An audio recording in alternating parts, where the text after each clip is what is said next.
रावण का अंत हुआ। लंका में जीत का शंखनाद गूंज उठा। हम सबने यही सुना है, यही देखा है। लेकिन क्या आप जानते हैं कि उस विजय के शोर के ठीक बीचों बीच श्री राम के साथ कुछ ऐसा घट रहा था जिसे इतिहास ने पन्नों में कहीं छुपा दिया।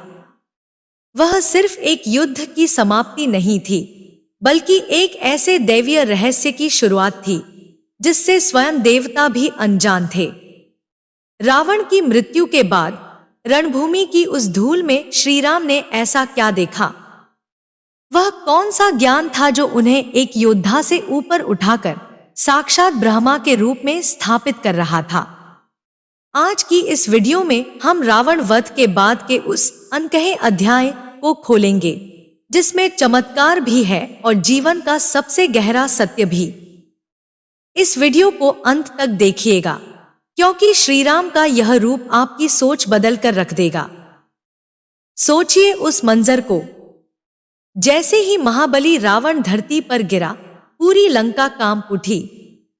वानर सेना में जय श्री राम के नारे ऐसे गूंजे कि दिशाएं भी थर्रा गईं। विभीषण अपने भाई के लिए रो रहे थे और देवता आकाश से फूल बरसा रहे थे। चारों तरफ बस जीत का शोर था।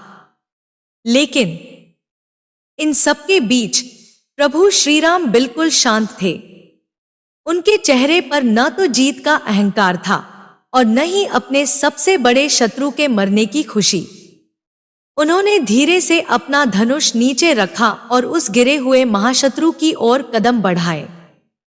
यह देखकर लक्ष्मण और सुग्रीव हैरान रह गए। उनके मन में सवाल कौंध गया, जिस राक्षस ने माता सीता का हरण किया, जिसने इतना कष्ट दिया, प्रभु उसके पास क्यों जा रहे हैं? श्री राम की आंखों में अब क्रोध नहीं, बल्कि एक अजीब सी करुणा और गहराई थी। प्रभु श्री राम चलते चलते रावण के पास पहुंचे।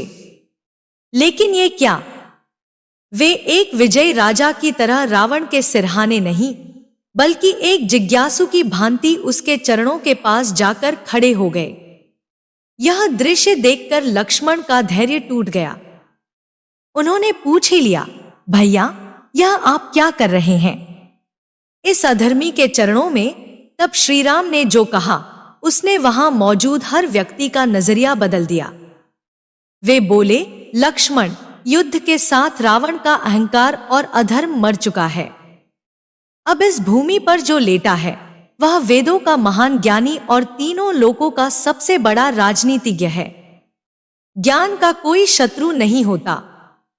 जाओ अनुज, रावण के पास जाओ और उससे राजनीति और जीवन का वह अंतिम ज्ञान प्राप्त करो जो शायद अब दुनिया में किसी और के पास नहीं है। लक्ष्मण बड़े भारी मन से रावण के पास गए, लेकिन अभी भी उनके मन में यह बात खटक रही थी कि एक राक्षस से ज्ञान क्यों? वे रावण के सिरहाने जाकर तनकर खड़े हो गए और बोले, दशानन, मेरे भ्राता ने मुझे भेजा है, कुछ उपदेश दो। रावण ने आंखें खोली, लक्ष्मण को देखा और फिर अपना मुंह दूसरी तरफ फेर लिया। उसने एक शब्द भी नहीं कहा। लक्ष्मण को बहुत क्रोध आया। वे पैर पटकते हुए वापस श्री राम के पास आए और बोले, भैया, वह अहंकारी मरने के कगार पर है, फिर भी नहीं बदला। उसने मुझे अनदेखा कर दिया। श्री राम ने मंद मंद मुस्कुराते हुए एक बहुत बड़ी बात कही, लक्ष्मण, गलती रावण की नहीं, तुम्हारे तरीके की थी। तुम ज्ञान लेने गए थे, लेकिन खड़े थे एक विजेता की तरह उसके सिर पर। याद रखो अनुज, ज्ञान प्राप्त करने के लिए झुकना पड़ता है। पानी भी उसी को मिलता है जो झुककर अंजलि भरता है। जाओ, इस बार शिष्य बनकर उसके चरणों में खड़े हो। लक्ष्मण वापस गए। इस बार उनके भीतर का अहंकार पिघल चुका था। उन्होंने आदर से हाथ जोड़े और रावण के चरणों के पास घुटनों के बल बैठ गए। यह विनम्रता देख मरणासन्न रावण की आंखों में भी एक चमक आ गई। उसने अपनी अंतिम सांसें बटोरते हुए अपनी भारी आवाज में बोलना शुरू किया। उसने कहा, लक्ष्मण, मेरे जीवन की सबसे बड़ी सीख यही है, शुभस्य शीघ्रम। यानी शुभ काम करने में कभी देरी मत करना और अशुभ काम को जितना हो सके टालते रहना। मैंने यही गलती की। मैंने श्री राम को पहचानने में और उनकी शरण में जाने में बहुत देर कर दी और सीता हरण जैसे पाप को मैंने बिना सोचे तुरंत कर डाला। अगर मैंने शुभ में जल्दबाजी की होती तो आज मेरी यह दशा न होती। यह सिर्फ रावण का पश्चाताप नहीं था, बल्कि आने वाली पीढ़ियों के लिए सफलता का सबसे बड़ा मूल मंत्र था। रावण की सांसें अब उखड़ने लगी थी, लेकिन उसकी बातों में गजब का अनुभव था।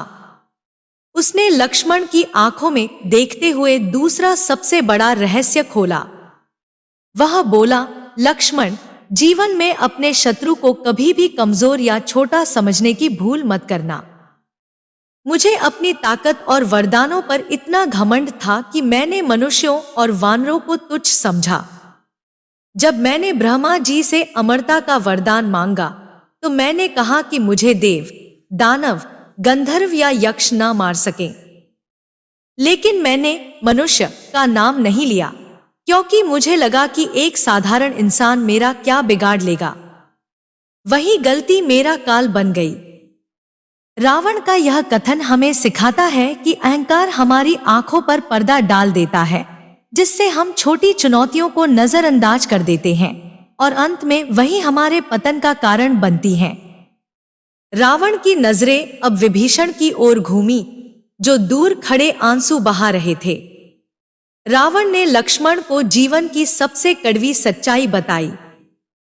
उसने कहा, तीसरी बात हमेशा गांठ बांध लो, अपना गुप्त भेद, अपना सबसे गहरा राज कभी किसी को मत बताना, चाहे वह तुम्हारा सगा भाई या मित्र ही क्यों न हो। रावण की आवाज में एक गहरा दर्द था।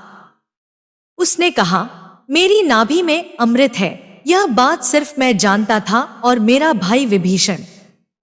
मुझे लगा मेरा भाई मेरा अहित कभी नहीं करेगा, लेकिन आज उसी राज ने मेरी मृत्यु निश्चित की। अगर मैं चुप रहता तो आज श्रीराम भी मुझे मार नहीं पाते। यह सीख हर उस इंसान के लिए एक चेतावनी है जो भावुक होकर अपने दिल के सारे दरवाजे हर किसी के लिए खोल देता है। रावण ये 3 अनमोल बातें बताकर शांत हो गया। उसकी आंखें हमेशा के लिए बंद हो गईं। लेकिन तभी वहां एक ऐसा चमत्कार हुआ जिसे देखकर देवता भी दंग रह गए। रावण के मृत शरीर से एक तेज पुंज, एक दिव्य ज्योति निकली। आमतौर पर आत्मा आकाश की ओर जाती है, लेकिन यह ज्योति सीधे प्रभु श्रीराम की ओर बढ़ी और देखते ही देखते वह रोशनी श्रीराम के हृदय में समा गई। वहां खड़े वानर और भालू यह समझ नहीं पाए, लेकिन यह दृश्य चीख चीख कर कह रहा था कि राम केवल अयोध्या के राजा नहीं है, वे साक्षात परम ब्रह्म हैं। जिस शत्रु ने जीवन भर राम का विरोध किया, अंत में उसे भी मोक्ष राम के ही भीतर मिला। बैर भाव से ही सही, पर उसने हर पल राम का नाम लिया था और आज वह राम में ही लीन हो गया। रावण चला गया, लेकिन अपने पीछे छोड़ गया एक ऐसा भार जिसे उठाना आसान नहीं था। क्या आप जानते हैं कि युद्ध जीतने के बाद श्री राम ने उत्सव मनाने के बजाय प्रायश्चित करने की बात की? जी हां, यह सुनकर सब सन्न रह गए। असल में रावण चाहे कर्म से राक्षस था, पर जन्म से वह एक महाब्राह्मण और वेदों का ज्ञाता था। उसका वध करने का अर्थ था ब्रह्महत्या का पाप लगना। यह रावण की मृत्यु के बाद का वह अनकहा रहस्य है जो श्रीराम के चरित्र को और महान बनाता है। वे साक्षात ईश्वर थे, चाहते तो इस नियम को चुटकी में बदल सकते थे, लेकिन उन्होंने मानवीय धर्म निभाया। उन्होंने ऋषियों से कहा कि वे अयोध्या लौटने से पहले इस पाप से मुक्ति चाहते हैं। सोचिए, जो पूरी दुनिया को पापों से मुक्त करता है, वह आज खुद धर्म की मर्यादा रखने के लिए प्रायश्चित करने जा रहा था। उस ब्रह्महत्या के पाप को धोने के लिए श्री राम ने रामेश्वरम के तट पर भगवान शिव की आराधना करने का निर्णय लिया। यह पल बड़ा ही अद्भुत और विरोधाभासी था। जिस रावण को श्री राम ने मारा वह शिव का सबसे बड़ा भक्त था, और अब उसी भक्त को मारने के पाप से मुक्त होने के लिए श्री राम उन्हीं महादेव की शरण में थे। कहते हैं जब श्री राम ने शिवलिंग की स्थापना की तो उन्होंने उसका नाम रखा रामेश्वरम। इसका अर्थ बड़ा गहरा है, राम जिसके ईश्वर हैं और साथ ही राम के जो ईश्वर हैं। यहां हरि और हर का मिलन हुआ। महादेव ने न केवल श्री राम का प्रायश्चित स्वीकार किया बल्कि दुनिया को यह संदेश भी दिया कि राम का शत्रु मेरा भक्त नहीं हो सकता और राम का भक्त मेरा शत्रु नहीं हो सकता। यह पूजा केवल पाप मुक्ति नहीं बल्कि भक्ति की सर्वोच्च शिखर थी। प्रायश्चित पूरा हुआ, लेकिन अयोध्या लौटने से पहले एक और अधूरा काम बाकी था। लंका सोने की थी, वैभव और ऐश्वर्य से भरी हुई। दुनिया का कोई भी साधारण राजा इसे जीतकर अपनी सल्तनत में मिला लेता, लेकिन यहीं श्री राम का चरित्र सबसे अलग चमकता है। उन्होंने लंका की एक ईंट तक नहीं ली। उन्होंने विभीषण को सिंहासन पर बैठाया और कहा, मित्र, यह राज्य तुम्हारा है, बस एक वचन दो, यहां अब भय का नहीं धर्म का शासन होगा। यह रावण वध के बाद का सबसे बड़ा राजनीतिक रहस्य था।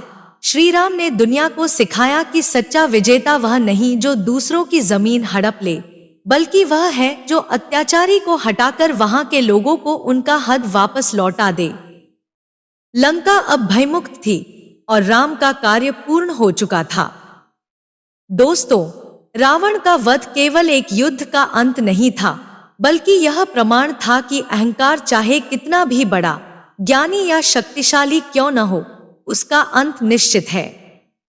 लेकिन श्री राम ने रावण के पैरों में लक्ष्मण को भेजकर और शिव की पूजा करके हमें यह सिखाया कि बुराई से घृणा करो, लेकिन ज्ञान और गुण का सम्मान करो। आज के कलयुग में रावण तो नहीं है, लेकिन हमारे अंदर का अहंकार, क्रोध और आलस्य ही वो रावण है जिसे हमें रोज मारना है। श्री राम का यह अनकहा रहस्य हमें मैं से, हम और अहंकार से समर्पण की यात्रा कराता है। अब आप बताइए, रावण की दी हुई वो 3 सीखों में से कौन सी बात आपके दिल को छू गई? कमेंट में जरूर लिखें। अगर इस वीडियो ने आपको श्री राम को और करीब से जानने का मौका दिया है तो अभी लाइक बटन दबाएं और ऐसी ही अनसुनी गाथाओं के लिए चैनल को सब्सक्राइब करके बेल आइकन जरूर दबाएं। जय श्री राम।